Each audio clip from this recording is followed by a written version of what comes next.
दाबोळे विमानतळार globe ground इंडियाचे व्यवस्थापन कामगारांचो छळ करता म्हण आयतारा सुमार 80 कामगारांनी व्यवस्थापना आड धरणे केले।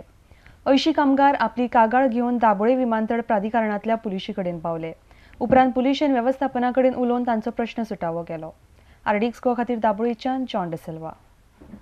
Fusion between the white collar staff और जो लोडर्स थे वो सॉर्ट आउट कर दी गई।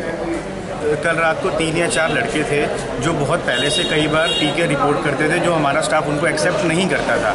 तो जब उनको बोला गया कि अगर आप पी कर आएंगे तो आपको एक्सेप्ट नहीं किया जाएगा, तो फिर उन्होंने वहाँ पर जाके गुंडागर्दी करी, बाकी लोगों को बाहर ले जाके खड़ा कर दिया, उनको होल्ड कर दिया, अगर आप अंदर जाओगे तो हम आपके साथ मार पिटाई करेंगे, जिसके लिए वो सारे के सारे लड़के बाहर हो गए थे। So now the matter has been reported to police. Mister Jatin थे, उन्होंने हेल्प आउट किया और ये मैटर सॉर्टेड आउट। टाइम दिया जाता है खाने के लिए, उनका हाफ एन आवर का डेली का ब्रेक होता है, उन सबको दिया जाता है टाइम। जो भी लड़के हैं वो अपना लंच लेकर आते हैं, उनको यहाँ पे जगह प्रोवाइड करी गई है, अलमारियाँ प्रोवाइड करी गई है, बैग्स रखिए यहाँ पे और खुद लंच करिए। किसी को मना नहीं किया गया लंच के लिए, उनको प्रॉपर ब्रेक दिया जाता है अब उनकी शिफ्ट के बीच में। आमकां काय व्हडलोसो इश्यू ना, आमकां इतलोच इश्यू आमकां तेंकां जाय तशें करता आनी आमकां एक कितें उलयलें आमचे प्रॉब्लम सॉल्व करपा लागून आमी कितें उलयलें की डायरेक्ट हांव चड उलयता आनी वॉर्निंग लेटर काडटा, इतलेंच आमकां हे कित्याक करता, कित्याक आमकां गोंयकारांक हिंगा हें ना, बेळगांवकारांक हाडपा जाय काय महाराष्ट्रांक हाडपा जाय, कितें एअरपोर्ट केला कोणाक लागून, आमकां लागून काय भायल्या लागून।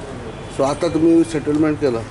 सेटलमेंट म्हणजे आतां सेटलमेंट केला, तेणें आमकां सांगला पर्सनली आमकां मिटींग घेतलो आनी तेजे उपरांत आमकां कितें तें सांगतलो आनी आयसून आमी कामाक जॉयन जातले, जेन्ना तो आमचो मिटींग घेतलो तेन्ना आमकां सांगतलो।